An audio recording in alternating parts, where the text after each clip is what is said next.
Red Konda Surekha OSD panchayat తెలంగాణలో తీవ్ర దుమారమే రేపుతోంది. హైదరాబాద్లో మంత్రి కొండా సురేఖ ఇంటి వద్ద హంగామా జరిగింది. మంత్రి మాజీ ఓఎస్డీ సుమంత్ అక్కడే ఉన్నారన్న సమాచారంతో టాస్క్ ఫోర్స్ పోలీసులు అక్కడికి చేరుకున్నారు. అయితే వారిని మంత్రి కుమార్తె సుస్మిత అడ్డుకున్నారు. హుజూర్ నగర్ నియోజకవర్గంలోని దక్కన్ సిమెంట్ కంపెనీకి సంబంధించిన ప్రతినిధులను కొండా సురేఖ ఓఎస్డీ గన్ పెట్టి బెదిరించాడని మంత్రి ఉత్తమ్ కుమార్ రెడ్డి ఫిర్యాదు చేశారని ఆరోపణలు వచ్చాయి. ఈ క్రమంలో కొండా సురేఖ ఓఎస్డీని బాధ్యతల నుంచి తప్పించింది ప్రభుత్వం.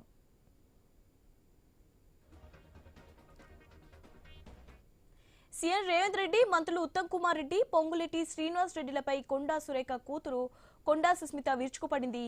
రేవంత్ రెడ్డి, ఉత్తమ్ కుమార్ రెడ్డి, పొంగులేటి శ్రీనివాస్ రెడ్డి, వేం నరేందర్ రెడ్డి, రోహిన్ రెడ్డిలు కలిసి తమ కుటుంబం మీద కుట్ర చేస్తున్నారని ఆరోపించింది. తమ నాన్నను అరెస్ట్ చేసి తమ అమ్మను మంత్రి పదవి నుండి పీకేయాలని చూస్తున్నారని తెలిపింది సుస్మిత. ఈ ప్రభుత్వంలో రెడ్డిలు అంతా కలిసి బీసీలను తొక్కేస్తున్నారని అన్నారు.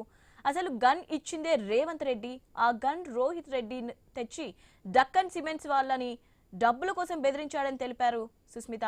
ఈ కేసును తమ మనిషి సుమంత్ మీద తోసి తమ అమ్మా నాన్న మీదకు డైవర్ట్ చేయాలని చూస్తున్నారన్నారు. తమ అమ్మా నాన్న మీదకు వస్తే రేవంత్ రెడ్డి, ఉత్తమ్ కుమార్ రెడ్డి, పొంగులేటి శ్రీనివాస్ రెడ్డి అందరు రెడ్డిల పని చేస్తానని హెచ్చరించారు.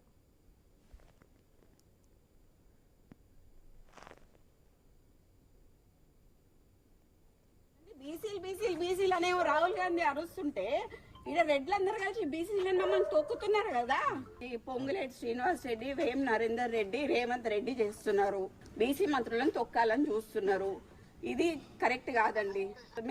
మేము తెలుగుదేశంలో కొట్లాడినాము, టీఆర్ఎస్ లో కొట్లాడినాము, అన్నిట్లో కొట్లాడినాము. కానీ ఇట్లా సొంత పార్టీలనే మాకు ఇట్లాంటివి జరుగుతాయని మాత్రం మేము ఎప్పుడు అనుకోలేదండి. చాలా దురదృష్టకరం.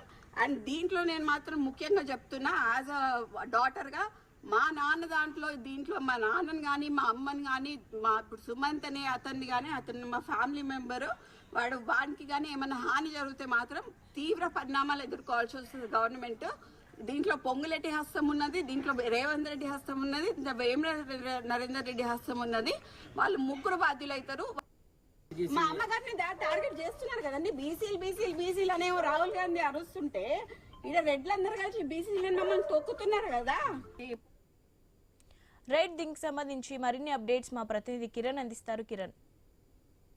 శివాని, మంత్రి కొండా సురేఖ వ్యవహారం మరోసారి హాట్ టాపిక్ గా మారింది. అంతేకాదు మంత్రుల పోరు మరోసారి వివాదాస్పదం కూడా అయిందని కూడా మనకు స్పష్టంగా తెలుస్తా ఉంది. మొన్నటిదాకా బీసీ వర్సెస్ ఎస్సీ అన్నట్టు కూడా మంత్రుల మధ్య వార్ నడిచిన సంగతి మనం చూసాం. అయితే ఆ టాపిక్ డైవర్ట్ అయ్యి ఇప్పుడు బీసీ వర్సెస్ రెడ్డి మినిస్టర్స్ అన్నట్టు కూడా మళ్ళినటువంటి పరిస్థితిని మనం చూస్తూ ఉన్నాం.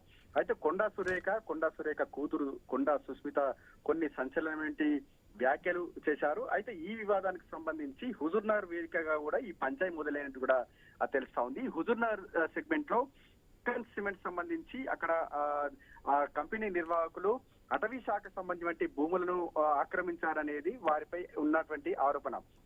ఆ నేపథ్యంలోనే అటవీ శాఖ మంత్రి కొండా సురేఖ ఓఎస్డీ సుమంత్ ఈ వ్యవహారంలో సెటిల్మెంట్లు చేశారనేది వినిపిస్తున్నటువంటి ఒక ఆరోపణ అని చెప్పొచ్చు. అయితే ఈ ఆరోపణ సంబంధించి లోకల్ మంత్రి అంటే సూర్యాపేట జిల్లా హుజూర్నగర్ సెగ్మెంట్ కి చెందినటువంటి లోకల్ మంత్రి ఉత్తమ్ కుమార్ రెడ్డి ఈ ఓఎస్డీ వ్యవహారంపై కూడా ప్రభుత్వానికి ఫిర్యాదు చేశారు. ఆ నేపథ్యంలోనే సెటిల్మెంట్లు చేసినందుకు గాను సుమంత్ ను ఓఎస్డీగా తొలగించారని, అతనిపై అరెస్టు జరిగేటువంటి కుట్ర జరుగుతుందనేటువంటి అభిప్రాయాన్ని అయితే వీళ్ళు వినిపిస్తూ ఉన్నారు. ఆ నేపథ్యంలోనే పంచాయతీ మొదలైనట్టుగా తెలుస్తోంది. Thank you Kishore.